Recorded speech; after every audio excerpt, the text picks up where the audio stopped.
الحمد للہ وحدہ والصلاۃ والسلام علی من لا نبی بعد اما بعد۔ اسلامی بھائیوں، انسان جب قریب المرگ ہو تو جو لوگ وہاں بیٹھے ہوں ان کی ذمہ داری ہوتی ہے کہ اسے لا الہ الا اللہ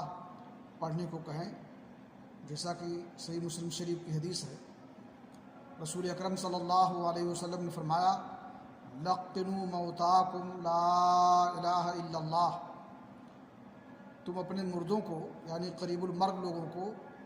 لا الہ الا اللہ پڑھنے کو کہو، اس لیے کہ جس کی گفتگو اور جس کی آخری بات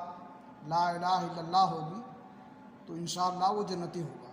جیسا کہ سنن ابی داؤد کی حدیث ہے۔